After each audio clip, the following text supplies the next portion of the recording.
The morning rose weakly over the brittle edges of the west, as though the sun itself was tired of watching people break. Light spilled in soft, hesitant strokes across the dusty road leading into Hollow Creek, the kind of small town where even the wind carried rumors. A thin trail of footprints marked the earth, uneven and dragging, as if carved by someone who had fought too long against life and finally lost the strength to keep steady. Those prints belonged to Jamie, 23 years old and running on little more than stubborn breath. She moved as though balancing pain on her shoulders, every step shaking her thin frame. Her dress clung to her like a faded memory, frayed at the edges, torn near the knee. She looked young, yet worn by miles that should have belonged to someone twice her age. When she reached the old barn at the edge of town, her legs trembled. She pressed a hand to the wooden frame, slid down, and sat in the shadow of the building as the cold air wrapped around her like an unkind cloak. She raised her face toward the farmhouse nearby, its windows glowing with the soft amber of an early fire. With a voice that barely rose above the whispering wind, she spoke into the morning, as if hoping someone inside might somehow hear her thoughts. "I'm sick. I can't walk. Let me stay just one night." Her breath caught, shallow and uneven. Then she collapsed sideways, her cheek touching the dusty ground. Julius, 34, stepped out of the farmhouse carrying a bucket of water, unaware of the girl lying just beyond the smoke path rising from his chimney. He had lived alone for 7 years, long enough that solitude had become his closest ritual. His face bore the look of a man who had seen too much and said too little, the kind of quiet that people mistook for coldness. He didn't believe in strangers, didn't trust kindness, didn't let his heart wander where it could be hurt again. But as he turned toward the barn, he caught sight of a shape curled against the wall. He paused. For a moment, he considered turning away. Hollow Creek had become a place where trouble wandered in small disguises. But something in him shifted. Maybe it was the stillness of her body or the way the morning light rested on her hair like a soft plea. Maybe it was the memory of another lost soul he once failed to save. Whatever it was, it pushed him forward. He knelt beside her, his shadow falling across her fragile form. Her eyes fluttered open, unfocused.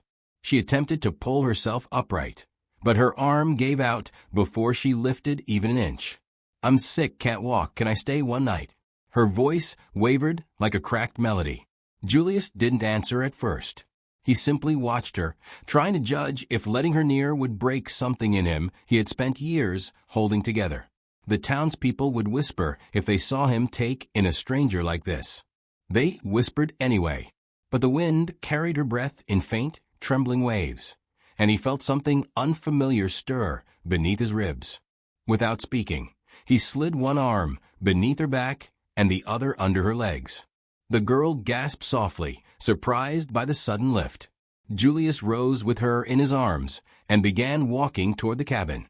And though her weight was light, her presence pressed heavily on a part of him he had long kept shut.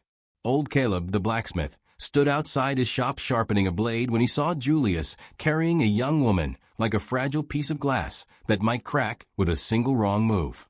Caleb straightened, wiping his hands on a cloth. "Well, I'll be damned," he muttered, voice carrying across the street.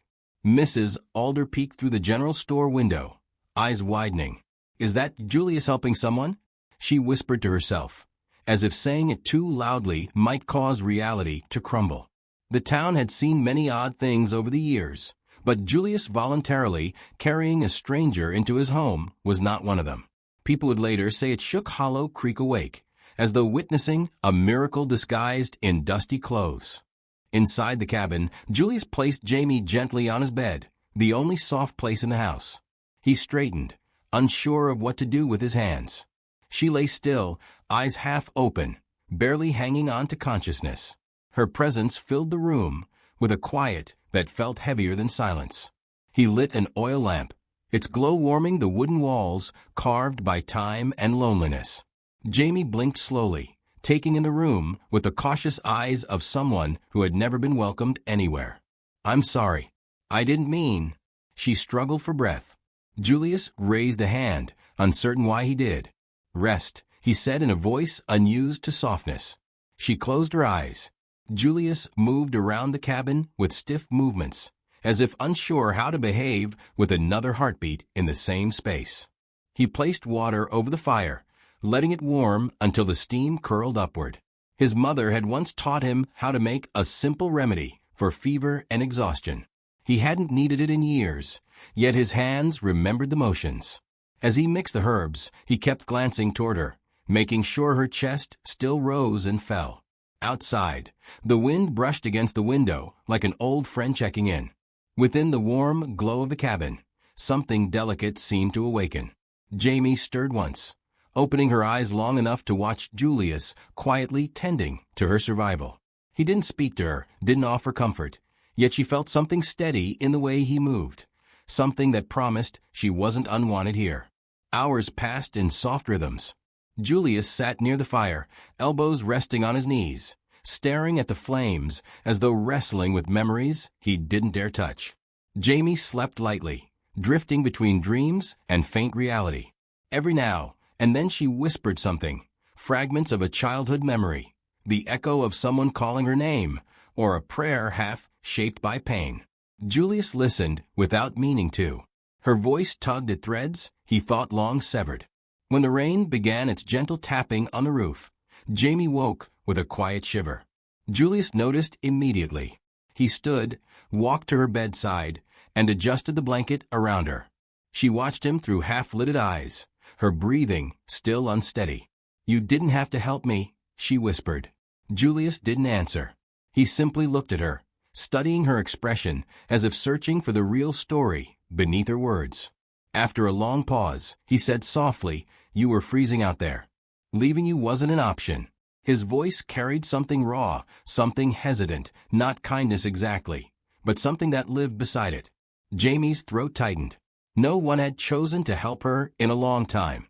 She told him bits of her journey, how sickness slowed her steps, how exhaustion chased her across counties, how she learned to keep walking even when her legs begged her to fall. Julius listened, elbows leaned against the wall, eyes never leaving her. The cabin seemed to shrink with their shared silence, as though drawing them closer whether they wanted it or not. Morning arrived with timid light stretching across the wooden floor. Jamie attempted to sit up, determined to leave before she caused trouble. She managed to swing her legs over the side of the bed, but as soon as she pushed herself upright, her knees buckled. Julius caught her before she hit the ground. Their breath tangled for a heartbeat, their closeness stirring something fragile and sudden. "You can't walk," he murmured. "You shouldn't even be standing." She tried to pull away, insisting she didn't want to be a burden. Julius stepped back, jaw tight, eyes shadowed with something bruised. "You're not," he said, though the words seemed to cost him. Jamie sat back on the bed, tears pressing behind her eyes. She confessed she had nowhere else to go, no one waiting for her, no home left standing. Julius turned toward the window, his shoulders stiff. He knew the ache of emptiness better than most. The room felt smaller, filled with unspoken truths. When he finally spoke again, his voice trembled like someone unused to letting emotions slip through the cracks. "I stayed awake the whole night," he said. "Thought you might stop breathing." His hands flexed at his sides, restless. "It scared me more than it should have." Jamie looked up, startled by the confession. The air between them pulsed. Julius continued, his voice low, as though pulling each word from a place he'd vowed never to open again. "When I found you at the barn, something in me wouldn't let me walk away. And that frightens me, because I stopped letting people matter a long time ago." He turned to her then, his eyes carrying a storm he had buried for years. "But your presence, your quiet way of breaking without noise, it did something to me. And I don't want to pretend it didn't." Jamie's breath shuddered. Julius moved closer, each step slow, deliberate, like approaching a truth he had run from for too long. "I want you to stay," he said, voice soft but burning. "Not because you're weak, not because you need help, but because for the first time in years, my cabin didn't feel empty. You brought something alive back into this place, into me." Jamie's tears spilled over. No words formed. She simply reached for his hand, fingers trembling.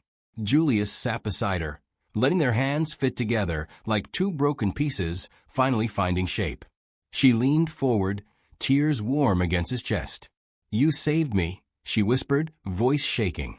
Julius closed his eyes, his hand rising to hold her gently, as though afraid she might disappear if he pressed too hard. Outside, the world remained harsh and wide, but inside that small cabin, two lonely souls finally found a place to rest, inside each other.